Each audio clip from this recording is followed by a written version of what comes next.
بنا به گزارش‌های رسیده شام 1 ایول سال 2022 در شهر نقوس مرکز ماموری جمهوری قرقلپاکستان یک منطقه مختار تابع ازبکستان هنگام با استفاده از نیرو پراکنده کردن اعتراضهای آسایشته ده نفر آسیب دیدند. پرزیدنت ازبکستان شفقت میرزیویف در قرقلپاکستان تا 2 آگوست وضع فوق‌العاده جاری کرده است. از ساعت 21 شب تا ساعت 7 صبح در اینجا وقت کماندانتی جاری کرده شده است و برگزاری چهاربینی‌های عمومی را تا 2 آگوست منع کردند. آمار دقیق در این باره که چند نفر کشته و چند تای دیگر زخمی شد و دریافت معلومات از قرقلپاکستان به دلیل سخت محدود کردن دسترسی ساکنان به علاقه موبیلی و اینترنت خیلی مشکل است. ولی در ویدیوهایی که در اینترنت پیدا شد دیده می شود که نیروهای ویژه لباسهای سیاه در تن به ضد ازدحام تظاهرگران نارنجک‌های صدادار پرتاب می کنند.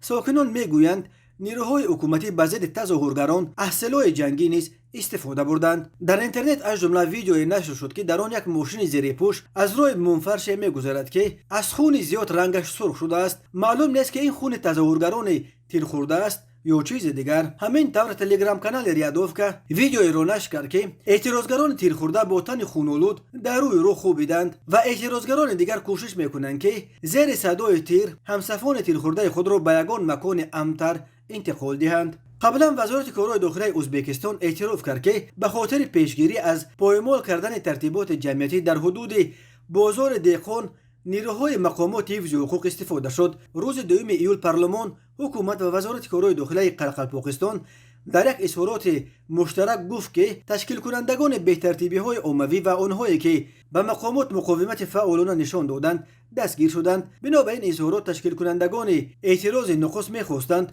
حکومت را در این منطقه مختار ازبکستان غصب کنند. ناآرامی‌ها در قرقلپاکستان در پایان ماه ایون بعد به معرض محکمه عموم گذاشتن طرح نو قانون اساسی ازبکستان آغاز یافت. در متن نو قانون اساسی عباره‌های مستقلیت قرقلپاکستان و حق مردم قرقلپاکستان به جداشوی از ازبکستان توسط رفراندوم برداشته شده بود که ناراضگی ساکنان این منطقه مختار را به وجود آورد. اعتراضهای عمومی در نقوش شام 1 ایول در پی بازداشت حقوقشناس دولتمراد تاج مرادوف آغاز یافت. نیمه دوم روز 2 ایول الکی بعد سرکوب اعتراضها پرزیدنت ازبکستان شفقت میرزیویف خودش شخصا به نقض آمد. او در اینجا گفت از ناراضگی مردم قرقلپاکستان و از متن نو قانون اساسی خبر نداشت. اگر مردم قرقلپاکستان راضی نباشند یگان ماده قانون اساسی تغییر داده نمی شود، گفت او. میرزیویف همچنین راهبران قرقلپاکستان را عیبدار کرد که خودشان به تغییر قانون اساسی تشبث کرده حکومت را در یک حالت ناگوار قرار دادند. شما خودتان تشبث کردید، چرا یگان تحتون به من زنگ نزدید؟ خبر ندادید که مردم راضی نیست؟ من هم انسانم، به من هم آینده قرقلپاکستان لازم است، صلح در قرقلپاکستان لازم است، گفت میرزیویف در ملاقات با رهبران و فعالان این منطقه مختار. قرقلپاکستان تا سال 1936 همچون جمهوری مختار در حیات روسیه بود و از سال 1936 همچون جمهوری مختار به حیات ازبکستان داده شد. سال 1992 اون به جمهوری قرقلپاکستان تبدیل نام کرد.